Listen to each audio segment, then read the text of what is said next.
This is episode 357 of the Rio Grande Foundation's Tipping Point, New Mexico. I'm Paul Gessing. And I'm Wally Drangmeister. I'm president of the Rio Grande Foundation, New Mexico's free market think tank. You can find out more about the foundation at riograndefoundation.org.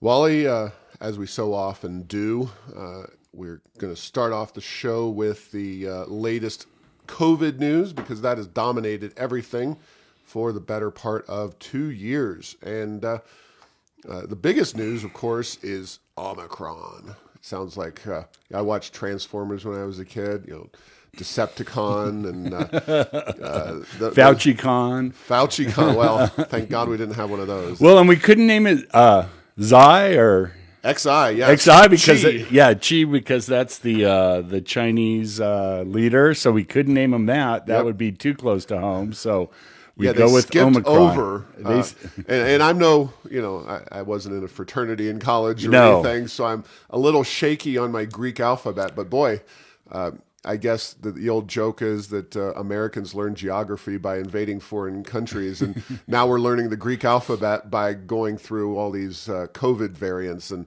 Omicron comes out of South Africa. There's been quite the crackdown in the United States and other countries limiting travel. I'm old enough to remember when Donald Trump was racist for limiting travel out of China, and Joe Biden said as much. Now Africa, no less, and we're limiting travel, not just the United States, but other countries. Whether that's going to be effective or not, I think is a very open question. I think the real critical issue is how bad Omicron is in terms of its the illness it provokes, and whether the vaccines and other treatments can fight back against it effectively. Early returns appear to indicate that Omicron is not as severe, but no word yet on the vaccines and other treatments. Yeah, and then I have read that the major pharmaceuticals that are in the vaccination business say that in a couple months they'll have a new vaccine. That it's like, okay, we vaccines. Again, I guess I used to be fully vaccinated. Now I'm partially. So, 2 vaccinations was going to do it. Now it seems like places like Great Britain are looking at maybe every 3 to 6 months into perpetuity. But yeah, we are at an interesting place. And as you said, the severity of Omicron and its ability to spread, we'll see what that does. As is often the case with COVID, we will learn a lot. We will assert a lot at the beginning, and we will learn a lot as we go, and then the two will be reconciled at some point in the future, and probably be a long way off what happened at the beginning. Yeah. Now I do understand. I am not an epidemiologist, but the vaccines that's still up in the air.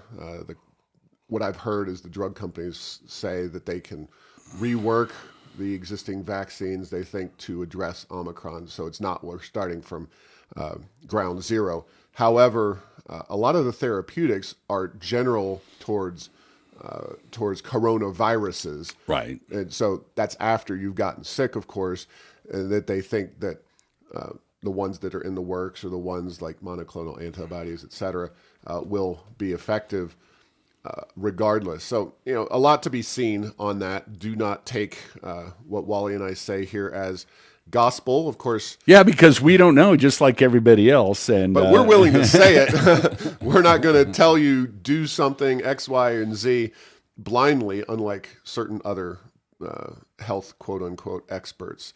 Now, in terms of New Mexico, I jumped the gun. I thought we were seeing a stark decline in cases. Turns out that's because the Department of Health hadn't been reporting the data. Now, I was using World O-Meter's COVID chart because it looked to be very accurate. It was just taking data from the Department of Health, which apparently, in the midst of the pandemic, the Department of Health folks felt like, let's just take a good long weekend, 4 days off, and not produce any data. Because last year at this time, during these dates, we were seeing a start of the decline in the number of infections.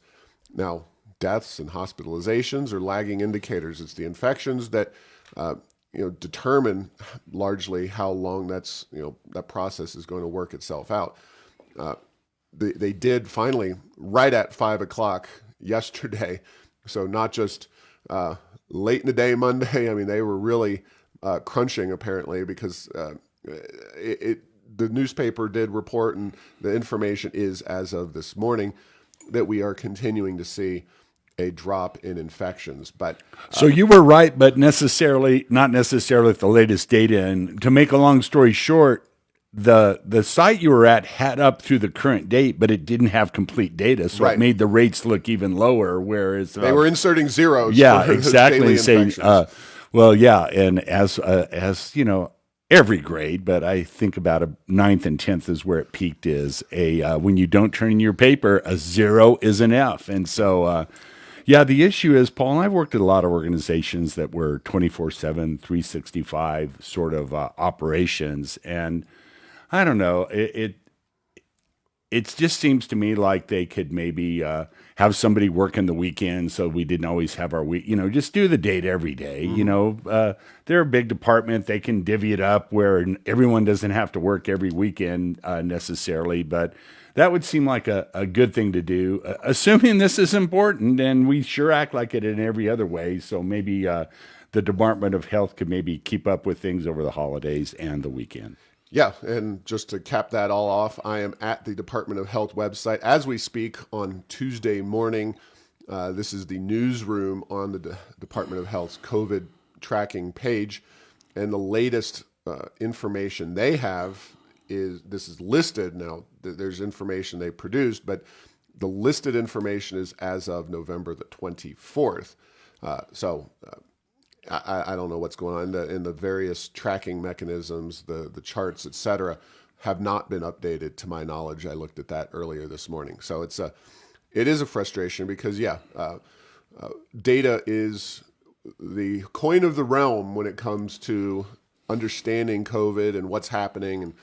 And I know getting back to Omicron, we don't have good tests on that yet, but that kind of information is extremely critical. If we suddenly see a outside the norm uptick in cases in New Mexico, chances are pretty good that's Omicron kicking in. And if they're not reporting and sharing that information or compiling it themselves and looking at it closely, we may miss something of critical importance when it comes to the latest COVID strain.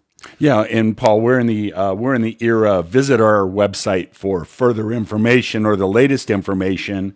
And when that isn't the case, on something, it definitely gives the public in the industry the feeling that just go away. We don't care. We don't want to be bothered by your questions.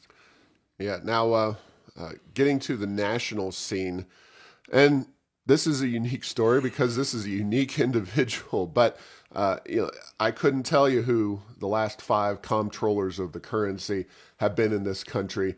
But when Joe Biden, Mr. I'm going to return to normalcy, I'm a moderate guy, picks somebody who has a track record that really dabbles in the very far left of the political spectrum, and based on her own personal history, Saul Omarova, a law professor at Cornell University who grew up in the old Soviet Union, and by that I mean the USSR. Back in the USSR. There you go. Moscow State University, proud grad, 1989, right as the Berlin Wall was beginning to tumble down and the whole jig was up in terms of communism. She has pointed to, and some of this is older, but a lot of her statements are very new, and it shows you that she really hasn't left that communist mindset behind. But she pointed out the USSR's gender pay gap was better than the United States, and this is in 2019. She said, until I came to the U.S., I couldn't imagine that things like gender pay gap still existed in today's world. say what you want about the old USSR. There was no gender pay gap there. Market doesn't always know best. Now, whether there is a real gender pay gap based on actual hours worked and actual jobs and time put in is a very open question. But to point to the USSR as an economic model for the United States definitely hints strongly that this lady has some communist sympathies. So whether she's an outright communist or not, and Wally, I don't know if you have anything, but there's more quotes from this lady that I think point to some real concerns that anyone who wants to see a freedom agenda in the United States, wants to see freedom continue, has to be a little bit concerned about.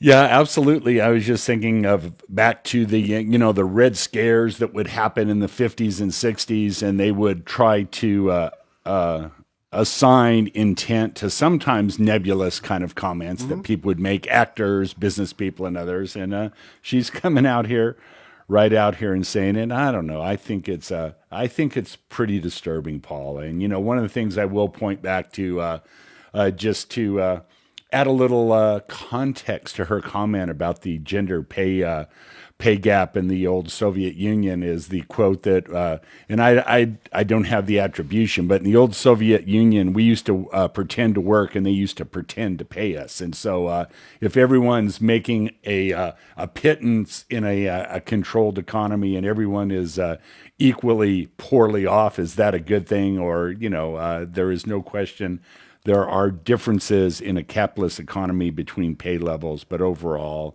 the poorest in a capitalist economy is generally fared way better than even the average, or certainly the poorest in a controlled communist economy. At least history to this point. And we know we've never done communism right, but one of these days we'll get it. So yeah. Okay, and I need to have the flash. Sarcastic joke. More to the point,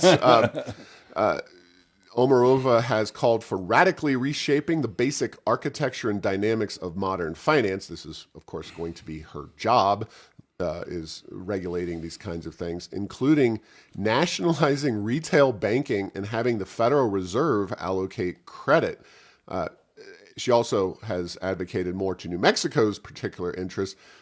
She has advocated for essentially putting the oil and gas industry out of business. Now, does having the Federal Reserve allocate credit mean they decide they're the ones that make the decisions with regard to loans and I don't know what how industries get? Because that, how far up the food chain we're talking here. Yeah. But it really seems that she is pointing to the federal government having a very strong role in allocating credit, and that of course leads to unfavored industries being unable to do business over the long term, because credit really is the grease that makes the American economy go, and it's not just consumer credit cards, et cetera. But one of the things that, again, the oil and gas industry has faced is that big private sector, we're already seeing this. You've got universities, you've got private sector enterprises like BlackRock, investment houses that are pulling back from oil and gas. They're doing that largely for political reasons. If you don't think that would come with the federal government, especially the Biden administration in charge of allocating credit, I've got a bridge in Brooklyn to sell you. Yeah, and not to pick on our pet projects here in New Mexico, but look at the state of New Mexico's record in allocating capital. We have a spaceport with really nothing going on out there. We have Albuquerque Rapid Transit, articulated empty buses going up and down Central, and we have the rail runner. So it's one of those. Is the private sector always perfect and always great with regard to the allocation of capital? You could certainly never argue that's the case. But boy, look at bridges to nowhere and, in boondoggle projects and how much those proliferate in a highly politicized allocation of capital, and see if you think that's really any better. Yeah, no doubt the actual policy of the federal government getting involved in the allocation of credit would be a total disaster. So moving on to a new study just came out from the National Bureau of Economic Research on the shift to remote learning that was undertaken in so many states. This was posted at oaknm.org, the Opportunities for All Kids New Mexico, Rio Grande Foundation, and OAK, which is an internal project of the foundation. Both have pushed back against the idea that New Mexico should have embarked upon this virtual learning concept as a universal one-size-fits-all policy. We wound up being, according to Burbio.com, sixth most in terms of lost classroom time. That's, of course, in a state that is among the very bottom in education, 51st, 50th, depends on who you look at, but way, way, way down at the bottom. And this new report indicates pretty clearly that, I mean, you're looking at a Yahoo Finance story, but it's the working paper from the NBER that really shows the data. And there's a chart there that kind of says it all. They looked at 12 states. I'm not going to go through them, but some of them were more locked down in terms of not having kids in school. Some of them were less.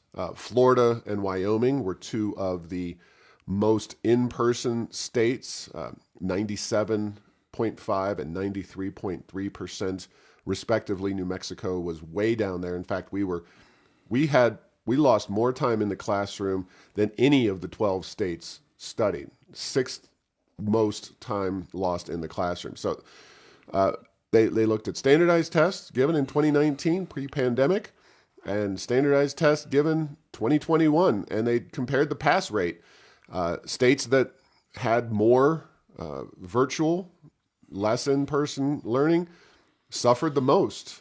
Even states, interestingly, that did have mostly in-person, Florida saw a slight decline in student performance, as did Wyoming. Probably, just spitballing, I'm sure mental health, just stress of the COVID pandemic as a general rule. But states that wound up losing lots and lots of classroom time saw marked declines in student performance. And all 12 states studied, by the way, saw dramatic declines in student performance on these tests between 2019 and 2021. And that chart alone really is money right there. And it just shows you, and I'll say this, Wally, next time Governor Lujan Grisham talks about how much more money we're spending on education, all these early childhood programs, ask about what she did keeping our kids out of classrooms for about a year. In a state, by the way, obviously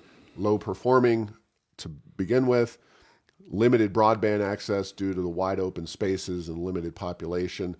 And I think what has been done to New Mexico's kids over the last year and a half is nothing short of a scandal.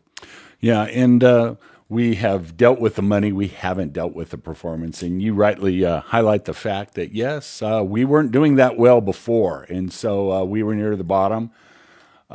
I hear dribs and drabs about, okay, we're going to get education going in New Mexico, but it's amazing how quickly and how frequently those discussions just turn to funding, not anything else, not the actual academic performance of our students. It begins to be a bad Seinfeld episode. It's like you can keep the reservation, you can fund education, but are people actually being educated? And we're going to be, we have a lot, it seems like, on the agenda at this special session that is shaping up to be very full regardless. We'll see if anything with regard to that performance issue gets there, because there are starting to be some cracks in the funding is not enough. It's like we need performance. And certainly New Mexico's children would benefit long-term in their lives if that could be raised, and the sooner the better.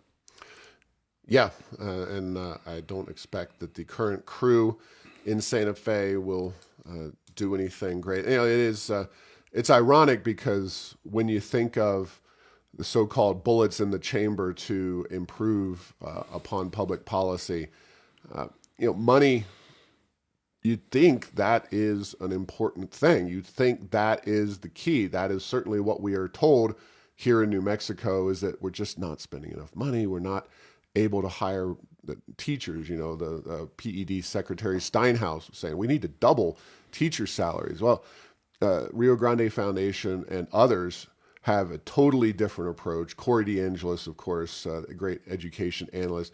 You know, it's about choice. It's about empowering. It's about accountability. And quite frankly, while we have limited options here in New Mexico, you can, of course, pay to send your kid to a private school. You can find a charter school. But we really, given the struggles, given the challenges we face, we need to take much bigger steps. And hopefully, when the voters go to the polls, we saw school board elections, at least here in Albuquerque, you had people who were willing to dip their toe into the reform agenda. Whether that translates into actual policies at Albuquerque Public Schools School Board is an open question, but it's the legislature and it's the governor. Those are the people that ultimately control education. And until that is changed, or at least the people making the decisions and who is ultimately behind them, i.e. the teachers' unions, is changed, we're going to be kind of in the same general bottom tier framework.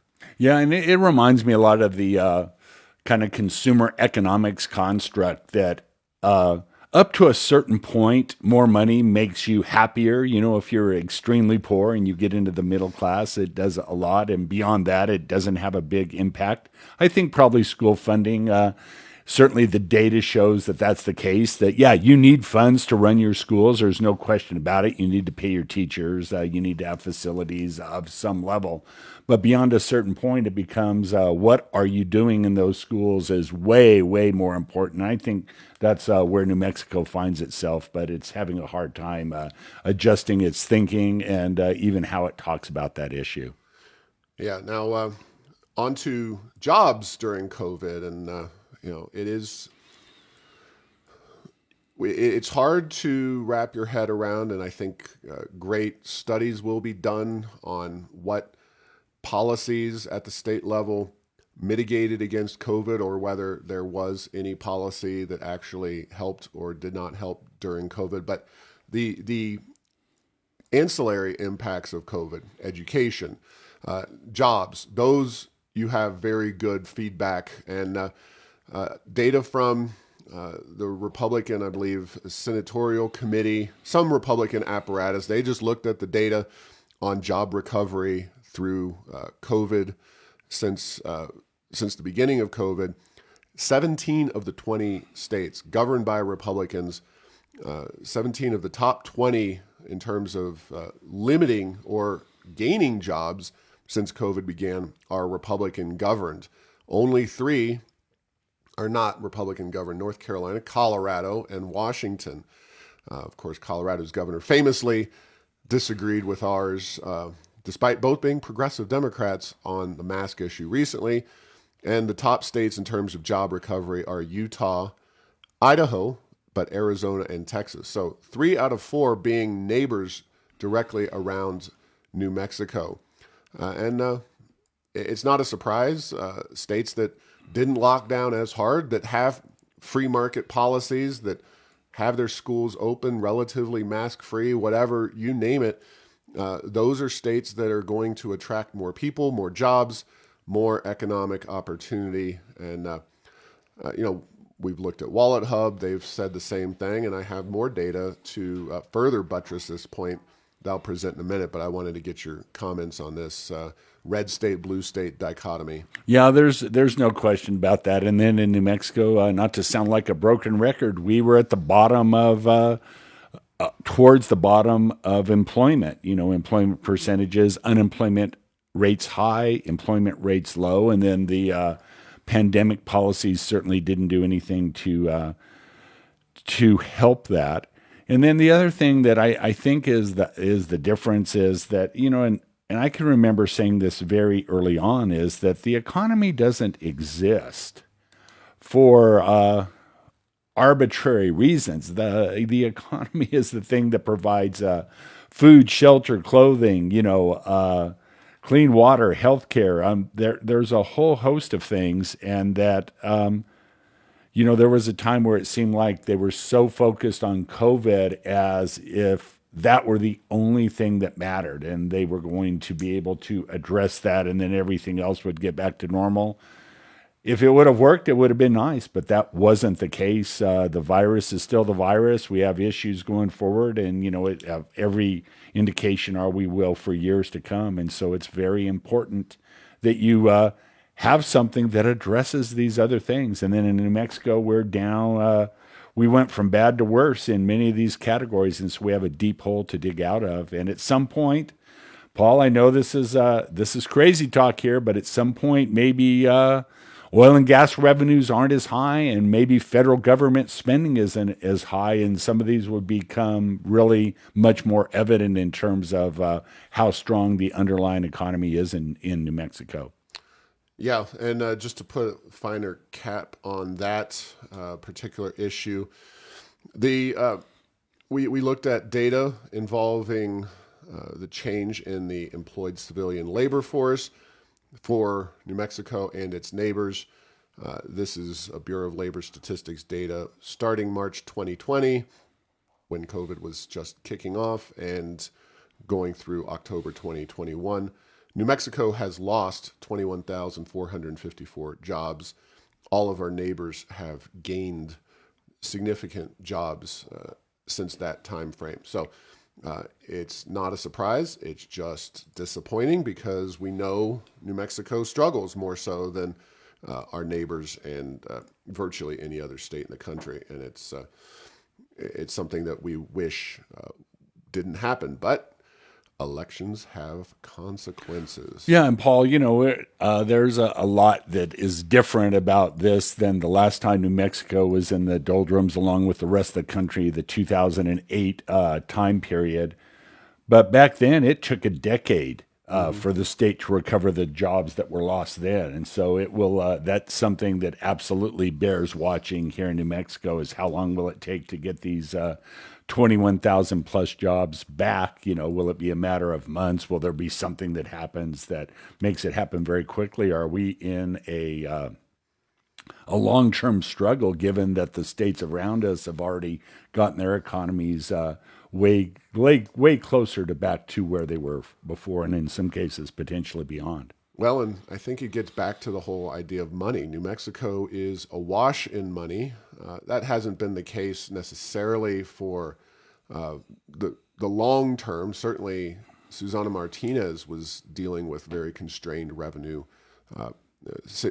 situation during her 8 years in office. But ironically, under Lujan Grisham, we've seen massive increases in oil production, and recently, for at least getting back to over a year ago, we've seen pretty strong pricing in oil and gas, and that's why we have the massive surplus that we have. And again, having money is great, but if you don't use that money correctly, you're going to probably have some issues, at least in generating the kind of outcomes that you want. And getting into a few of those data points. A while back on a podcast with Vance Ginn of the Texas Public Policy Foundation, we compared Texas, Florida, California, and New York. Texas and Florida being the biggest red states in the country, California and New York being the biggest blue states in the country.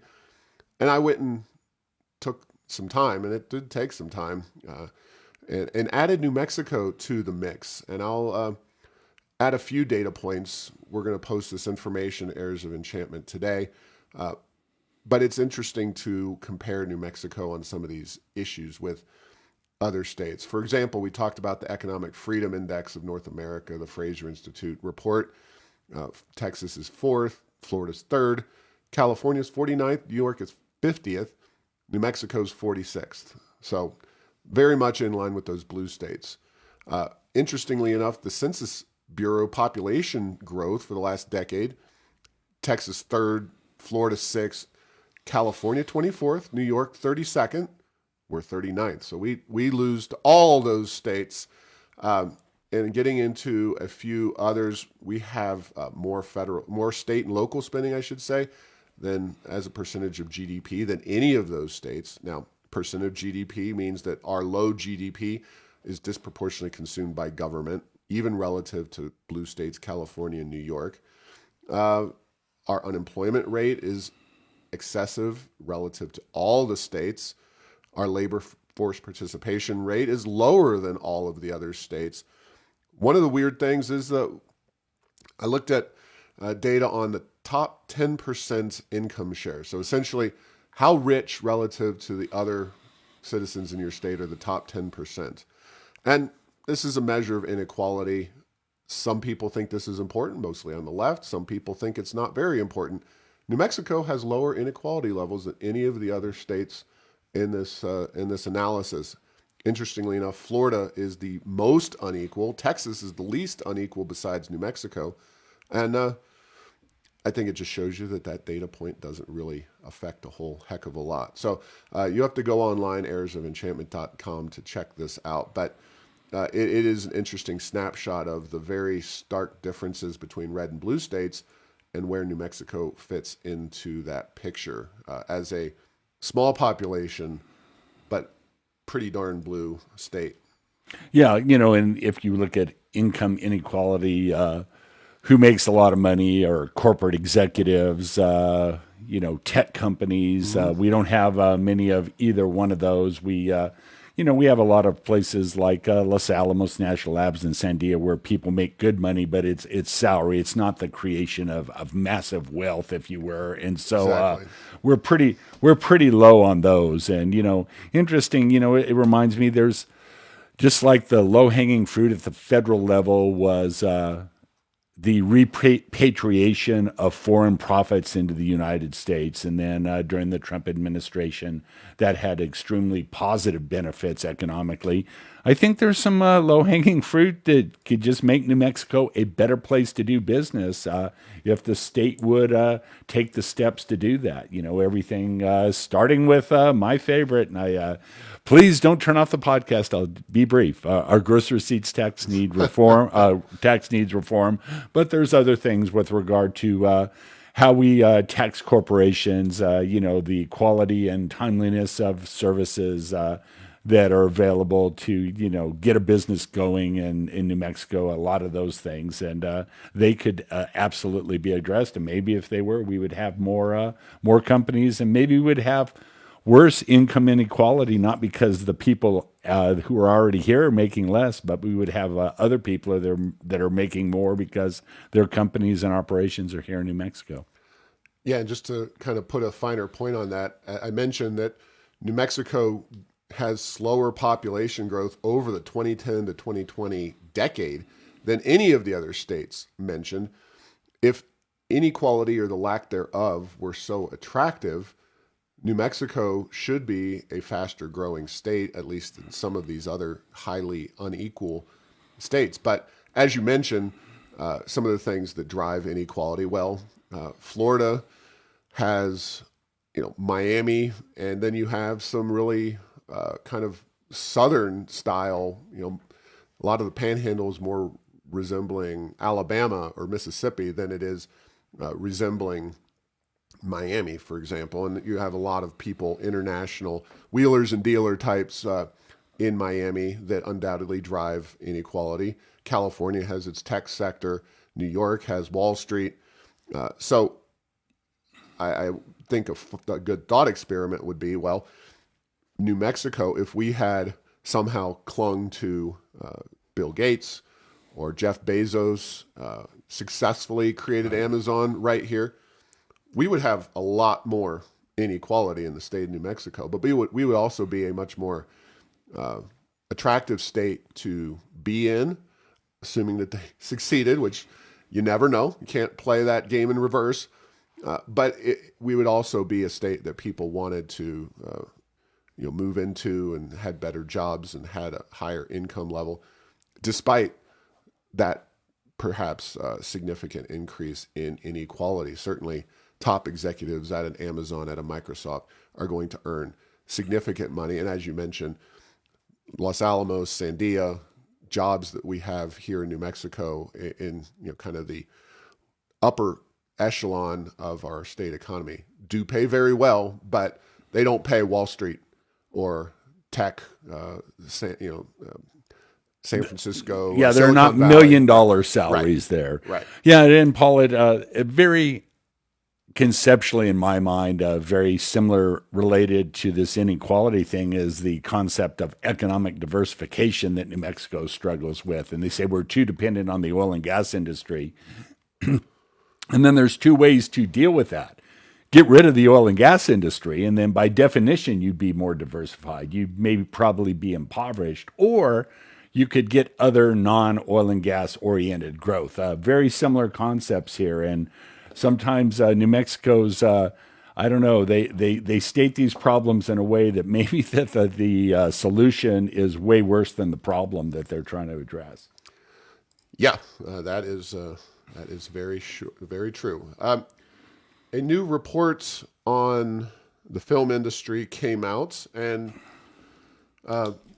it's funny because we've been doing this film industry thing.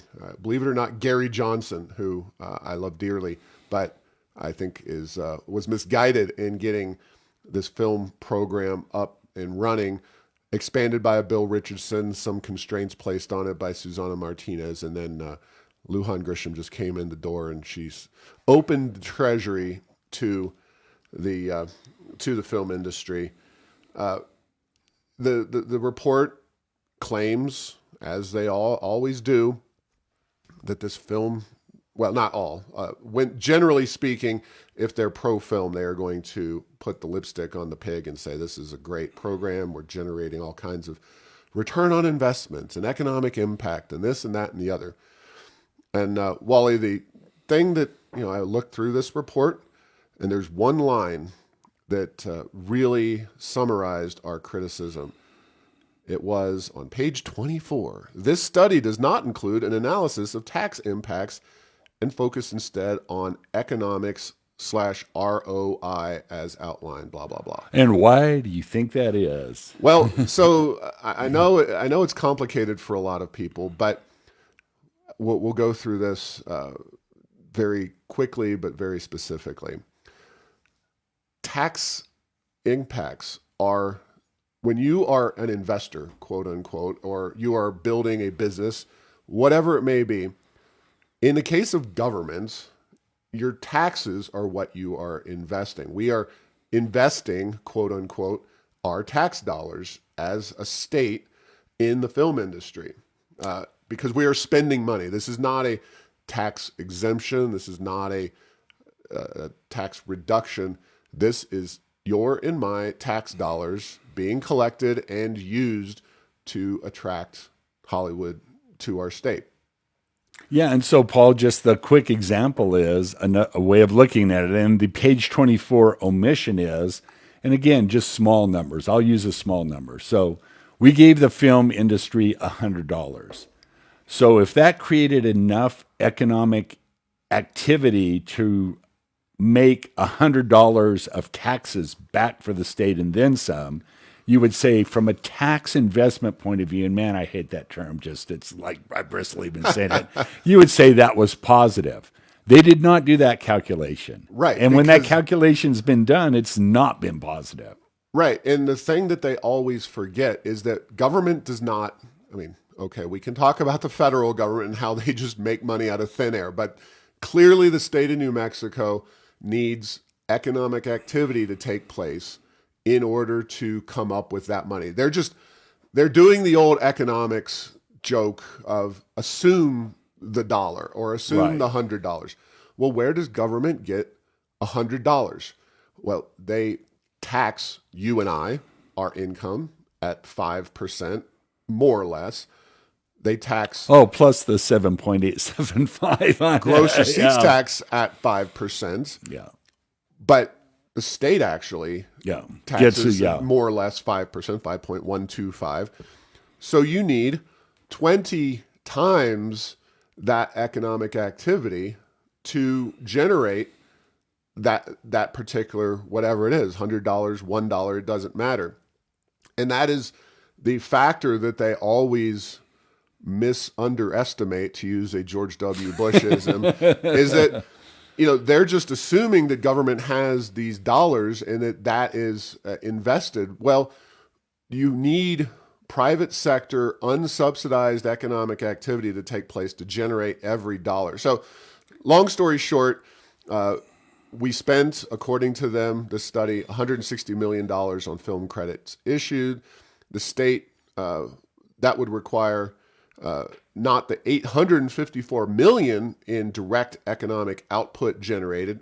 Rather, the state would need to generate $3.2 billion in economic output based on replacing that original investment. Because Wally, if I tell you go invest $100 and you come back to me with $25, you have not invested that money very effectively. You are costing me money, and it's simple math. But they try to throw at you these fancy numbers, ROI and economic activity and all these things. They don't want to talk about what the state spends and what they take back in, and they studiously ignore that data point. Yeah, that is correct. And Paul, the way I think about it is there any industry that wouldn't be able to show positive economic activity from $160 million? Which begs the other question is this the best and highest use of these tax funds relative to economic activity? And the answer to those is, are we ignorant or apathetic? We don't know and we don't care. We're just sticking with this report that came out. Yeah, you can find the full write-up at heirsoфenchantment.com. Again, don't be fooled by the PR hype of the film industry. Finally, just a flag for folks out there, had a opinion piece on the governor's cut to the gross receipts tax, tiny cut, 0.25 percentage points that she is pushing for. And I wrote up a detailed article in the Las Cruces Sun News that appeared on Sunday as to why this is not what we need to be doing. Also go through some of the historical increases way back in 2010.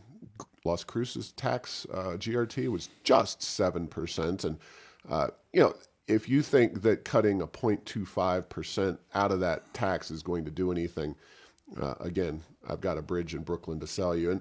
And just so you're aware, dear listener, it's not just the local governments running wild and imposing a bunch of new taxes. This really, the larger situation was the grocery tax repeal and the hold harmless, which came out of that. That whole process has disproportionately led to significant tax increases over the years.